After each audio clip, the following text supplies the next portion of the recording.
வணக்கம். Cine cine mini mini 16 வயது நிலை. இந்த திரைப்படம் பட உலகில் எந்த அளவுக்கு மிகப்பெரிய வரலாற்றை புரிந்தது அப்படின்றது உங்களுக்கு நல்லா தெரியும். பாரதி ராஜா இயக்கிய முதல் திரைப்படம். இந்த திரைப்படம் திரைக்கு வந்த போது எங்கே பார்த்தாலும் 16 வயது நிலை திரைப்படத்தை பற்றி தான் பேசினாங்க. அந்த அளவிற்கு மக்களுடைய வரவேற்பை பெற்று 175 நாட்கள் ஓடி மிகப்பெரிய சாதனையை புரிந்த திரைப்படம் அது.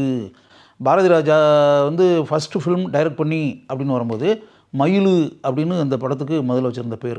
அந்த ஸ்ரீதேவி நடித்த கதாபாத்திரத்தினுடைய பேர் மயில். அவருக்கு கிடைத்த தயாரிப்பாளர் தான் SA. Rajkannu. SA. Rajkannu theatre owner, பிரபல பட விநியோகஸ்தர். சினிஃபீல்டில் ஏற்கனவே அந்த அனுபவங்கள்லாம் இருந்து செயல்பட்டுக்கிட்டு இருக்கக்கூடிய அவர் அதுக்கு முன்னாடி படம் ப்ரொடியூஸ் பண்ணது கிடையாது. எதேச்சியாக பாரதி ராஜா அவரை சந்தித்து பாண்டி பசாரில் இருக்கக்கூடிய ஒரு லாட்ஜில் அவர் தங்கியிருக்காரு. அங்கே போய் பாரதி ராஜா கதை சொல்லியிருக்காரு. அந்த கதையை சொன்ன உடனே அவருக்கு ரொம்ப பிடிச்சிருச்சு.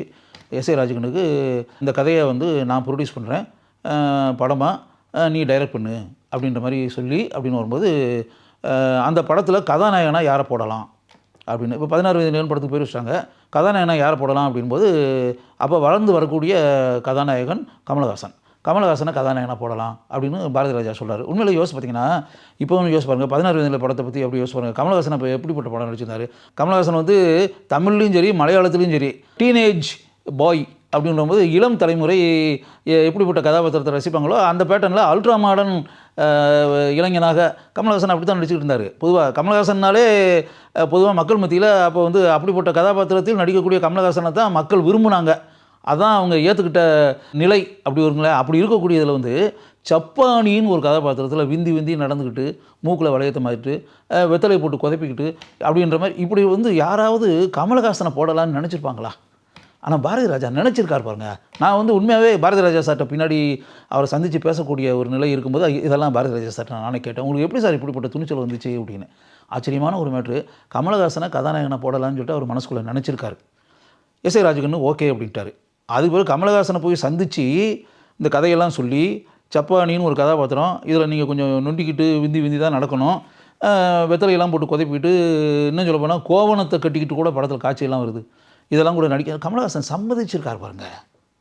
இதெல்லாம் உண்மையாகவே இத்தனை வருஷம் கழித்து நான் நினச்சி பார்க்கும்போது இதெல்லாம் எப்படி நடந்துச்சு, பாரதி ராஜா எப்படி இதை நினச்சாரு கமலஹாசனை, எஸ்.ஏ. ராஜ்கண்ணு அதுக்கு எப்படி சம்மதிச்சார், இதையெல்லாம் தாண்டி கமலஹாசன் எப்படி அதில் நடிக்க ஒத்துக்கிட்டாரு. ஆச்சரியமான ஒரு மேட்ரு. கமலஹாசன் சரின்னு சொல்லி சம்மதிச்சிருக்கார் பாருங்க. இன்றைக்கும் நீங்கள் 16 வயதினுடைய படத்தை பாருங்கள், இல்லாட்டினா ஏதாவது ஸ்டில்லு இருந்துச்சுன்னா பாருங்கள், கமலஹாசன் ஒரு கோவணத்தை கட்டி நிற்கிற மாதிரி ஒரு ஸ்டில் இருக்கும், மூக்கில் வளையத்தை மாட்டிக்கிட்டு வெத்தலையெல்லாம் போட்டு குதைப்பிக்கிட்டு அப்படின்னு. அது ஆச்சரியமான ஒரு மேட்ரு. கமலஹாசன் அது நடிக்க சம்மதிச்சார். ஸ்ரீதேவி ஆக்சுவலாக அப்போ வளர்ந்து வரக்கூடிய கதாநாயகி ஸ்ரீதேவி அப்படி வச்சுங்களேன். அவங்க கொஞ்சம் 3 முடிச்சு இந்த மாதிரி படங்கள் வச்சு சிட்டி ஓரியன்ட் சப்ஜெக்டில் ஸ்ரீதேவி நடிச்சுக்கிட்டு இருந்துச்சு.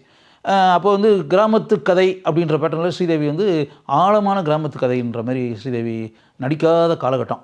அந்த டைமில் அப்படியே ஸ்ரீதேவியை பக்காவாக அப்படியே மதுரை மாவட்டத்தில் தேனி பகுதியில் இருக்கக்கூடிய ஒரு இளம் பெண் ரூரல் ஏரியாவில் கிராம பகுதியில் எப்படி இருப்பாங்களோ அதே மாதிரி ஸ்ரீதேவியை நடிக்க வச்சு அப்படின்னு அதில் கிட்டத்தட்ட பார்த்தா எந்த அளவுக்கு மண்வாசனை கொண்ட திரைப்படம் அது 16 வயதிலே அப்படின்றது வந்துச்சு. அப்போ கமலஹாசன் ஸ்ரீதேவி இதை வச்சு படத்தை எடுத்தாச்சு, படத்தை முடிச்சாச்சு அப்படி வச்சுங்களேன்.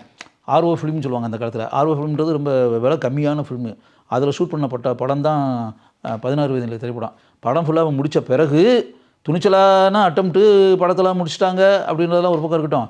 படத்தை விநியோகம் செய்து அப்படின்னு இருக்குல்ல, டிஸ்ட்ரிபியூட்டருக்கு படத்தை போட்டு காமிச்சு விற்பனை செய்யணும் அப்படின்ற டிஸ்ட்ரிபியூட்டருக்கு போட்டு காமிச்சா ஒரு விஷயம் நீங்கள் தெரிஞ்சுக்கோங்க. இன்றைக்கி டிஸ்ட்ரிபியூட்டர் யாருமே அந்த படத்தை வாங்குறதுக்கு தயாராக இல்லை. சில்வர் ஜூப்ளி ஓடின படம், 25 வாரம் ஓடின படம். ஆனால் அந்த திரைப்படத்தை டிஸ்ட்ரிபியூட்டர் யாருமே படத்தை வாங்கலைங்க. என்ன காரணம் அப்படின்னா படம் நல்லாயிருக்கு, பாரதி ராஜான்னு புது டைரக்டர் டைரக்ட் பண்ணியிருக்காரு, படத்தை நல்லா தான் பண்ணியிருக்காரு. ஆனால் கமலஹாசனை போய் சப்பானி கேரக்டரில் போய் வச்சுட்டு விந்தி நடந்துக்கிட்டு மூக்கில் வளையத்தை மாட்டு வெத்தலையை போட்டு குதைப்பிக்கிட்டு கோவணத்தை போட்டுக்கிட்டு நின்றுக்கிட்டுனா இது என்னங்க இது, இதை மக்கள் எப்படி பார்ப்பாங்க, அதை டிஸ்ட்ரிபியூட்டர் சொன்ன விஷயம் அப்படின்ற மாதிரி அவங்க நினச்சிக்கிட்டு இந்த படத்தை வாங்குறதுக்கு யாருமே தயாராக இல்லை. படம் பிஸ்னஸ் ஆகலை, யாரும் வாங்கலை அப்படி இப்படின்னோடனே எஸ்.ஏ. ராஜ்கண்ணு அவர் ஏற்கனவே basically he was a distributor தானே, அதனால் அவர் தியேட்டரு ஓனர் ஆல்சோ, அதனால் அவருக்கு இந்த விஷயங்கள் எல்லாமே தெரியும்.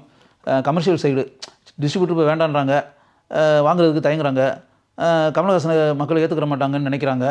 ஆனால் படம் நல்லாயிருக்கு அப்படின்ற மாதிரி சொல்கிறாங்க. படம் நல்லா இருக்குல்ல அப்படிங்கும்போது அவங்க வாங்கலைன்னா போகிறாங்க, நாமே ரிலீஸ் பண்ணுவோம் படத்தை தமிழ்நாடு ஃபுல்லாக அப்படின்னு சொல்லிட்டு தமிழ்நாடு ஃபுல்லாக அம்மன் கிரியேஷன்ஸு, அதான் அந்த படத்தினுடைய பேனர், எஸ்ஏ ராஜகண்ணுடைய ஸ்ரீ அம்மன் கிரியேஷன்ஸ். அந்த பேனரே வந்து ரிலீஸ், அதாவது ஓன் ரிலீஸ் பண்ணார் எஸ்ஏ ராஜகண்ணு துணிச்சலா. வேறு வழி இல்லை, யாருமே வாங்கலைன்னா அப்புறம் என்ன பண்ண முடியும்? தமிழ்நாடு ஃபுல்லாக நாமே ரிலீஸ் பண்ண வேண்டியதானே. அப்போ தினத்தந்தி பேப்பரில் வந்து ஃபுல் பேஜ் விளம்பரம் வரும் அந்த காலத்தில், முழு பக்கம் போடுவாங்க. அந்த முழு பக்க விளம்பரம் 16 வயதில் போட்டுட்டு கீழே வந்து தமிழகமெங்கும் ஸ்ரீ அம்மன் கிரியேஷன்ஸ் வெளியீடு அப்படின்னு சொல்லிட்டு அவரே ரிலீஸ் பண்ணார் படத்தை. படம் ரிலீஸ் பண்ண பிறகு பார்த்திங்கன்னா சூப்பர் ஹிட் படம். பெரிய அளவில் எங்கே பார்த்தாலும் 16 வயதில் படத்தை பற்றி தான் பேசுகிறாங்க, பாரதி ராஜாவை பற்றி தான் பேசுகிறாங்க, இளையராஜாவினுடைய பாடல்களை பற்றி தான் பேசுகிறாங்க. யாருங்க அந்த தயாரிப்பாளர் அப்படின்னு சொல்லிட்டு எஸ்ஏ ராஜகண்ணை பற்றி பேசுகிறாங்க. கமலஹாசன் இப்படிப்பட்ட கதாபாத்திரத்தில் கூட கமலஹாசன் வந்து நடிப்பாரா அப்படின்றது ஆச்சரியத்தோடு கமலஹாசனை பார்த்தாங்க. ஸ்ரீதேவி எந்த அளவுக்கு அருமையாக நடிச்சிருந்தாங்க அப்படின்றத எல்லாருமே பேசினாங்க. பரட்டை கதாபாத்திரத்தில் ரஜினிகாந்த் இது எப்படி இருக்குது அப்படின்றது இருக்குவாங்க, எந்த அளவுக்கு பீப்புள்கிட்ட போய் ரீச் ஆகி அப்படின்ற ஒரு விஷயம் இருக்கு இல்லையா. பெரிய அளவில் வெற்றி பெற்றது அந்த திரைப்படம். அப்போ இந்த தடைகளை எல்லாம் தாண்டி யாருடைய ஆதரவும் இல்லாமல் ப்ரொடியூசரே ஓன் ரிலீஸ் பண்ணி இந்த படத்தை பெரிய அளவில் மக்கள் மத்தியில் கொண்டு போய் சேர்த்து மாபெரும் வெற்றி படமாக ஆவதற்கு எஸ்ஏ ராஜகண்ணு மூல காரணமாக இருந்தார் அப்படின்றது ஒன்று. இப்போ காலத்தை கடந்து அப்படியே யோசித்து பார்க்கும்போது அந்த திரைப்படம் எந்த அளவுக்கு வெற்றி பெற்று அப்படின்றத வந்து இப்போ நான் நினைக்கிறேன். அதே நேரத்தில் இன்னொரு விஷயத்தை நான் சொல்கிறேன். 16 வயதில் படம் நீங்கள் எத்தனை பேர் பார்த்துருப்பீங்கன்னு தெரியாது. அப்படி பார்த்துருந்தீங்க அப்படின்னா எந்த அளவுக்கு மைன்யூட்டாக கவனிச்சிருப்பீங்கன்னு தெரியாது. இப்போ நான் ஒரு விஷயத்தை புது தகவலை சொல்கிறேன். அதை இப்போ வந்து பார்க்காம இருந்தீங்கன்னா இப்போ எங்கேயாவது யூடியூப்லேயே எங்கேயாவது இருந்துச்சுன்னா போட்டு பார்த்து பாருங்கள், உங்களுக்கே ஆச்சரியமாக இருக்கும். என்ன அப்படின்னா படத்தில் டைட்டில் போடுறோம் இல்லையா, இப்போ கமலஹாசன், ஸ்ரீதேவி, ரஜினிகாந்த் இப்படிலாம் நடிச்சிருக்காங்கல்ல, அவங்க டைட்டில் போடும்போது பொதுவாக எப்படி போடுவோம், ஆர்டிஸ்டோடைய பேர் தானே வரும். ஆனால் அந்த படத்தில் பாருங்கள் சூப்பர் இம்போசிங்னு சொல்லுவாங்க. அந்த ஆர்டிஸ்ட்டை காமிக்கும்போது அதுக்கு மேலே சூப்பர் இம்போஸ் பண்ணி டைட்டில் போட்டுருக்கல. கமலஹாசனை போடும்போது கமலஹாசன்ற பேர் படத்தில் வராது, சப்பானி அப்படி தான் போட்டிருப்பார். ஸ்ரீதேவியை காமிக்கும்போது ஸ்ரீதேவி வந்து மயில் அப்படி தான் மயில் தான் போட்டிருப்பார். பரட்டைன்னு சொல்லி ரஜினிகாந்த், குருவம்மா அப்படின்னு காந்திமதி கேரக்டர் பேரை படத்தில் போட்டு இது யாராவது பண்ணியிருக்காங்களா?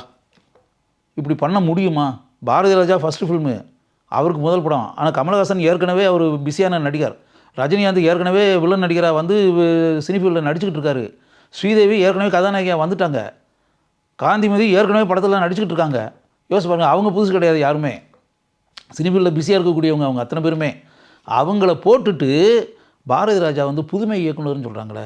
புதுமை இயக்குனர்னா தன்னுடைய முதல் படத்துலேயே அந்த புதுமையை செஞ்சுருக்காரு. எவ்வளோ புதுமைகளை பண்ணியிருக்காரு அது யோசிங்க. கேரக்டர் பேரை யாராவது படத்தில் போடுவாங்களா? ஆர்டிஸ்ட் பேர் போடுவாங்க.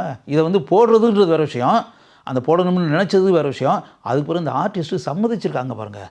கமலஹாசன் வந்து தன் பேரை போடாமல் சப்பானின்னு இந்த டைரக்டர் போட்டிருக்காரு அப்படின்ற மாதிரி அவர் அப்படி நினச்சா அப்ஜெக்ட் பண்ணியிருக்கலாம்ல, ஸ்ரீதேவி அப்ஜெக்ட் பண்ணியிருக்கலாம்ல. அது இதையெல்லாம் தாண்டி அவங்கள கன்வின்ஸ் பண்ணி அவங்க சொல்லியிருப்பாங்க, அநேகமாக கேட்டிருப்பாங்க, பேச்சுவார்த்தையெல்லாம் நடந்திருக்கும். இதையெல்லாம் தாண்டி அத்தனை பேரையும் பாரதி ராஜா கன்வின்ஸ் பண்ணியிருக்கார் பாருங்க. முதல்ல ப்ரொடியூசரை கன்வின்ஸ் பண்ணணும், எஸ்ஏ ராஜுக்குன்னு சம்மதிக்கணும்ல. ப்ரொடியூசரை கன்வின்ஸ் பண்ணி படத்தில் நடித்த நடிகர் நடிகைகளை கன்வின்ஸ் பண்ணி எப்படிப்பட்ட ஒரு அருமையான காரியத்தை பாரதி ராஜா அந்த காலத்தில் செஞ்சுருக்காரு அப்படின்றத யோசிச்சு பாருங்கள். அதனால் காலங்கள் கடந்து ஓடிப்போச்சு. இத்தனை ஆண்டுகளுக்கு பிறகு மகத்தான வெற்றி படமான பாரதி ராஜா இயக்கிய முதல் திரைப்படமான 16 வயது நிலை திரைப்படத்திற்கு பின்னால் இப்படிப்பட்ட பல அருமையான சுவாரஸ்யமான சம்பவங்கள், தகவல்கள் இருக்கின்றன அப்படின்றத நீங்கள் தெரிந்து கொள்ள வேண்டும்.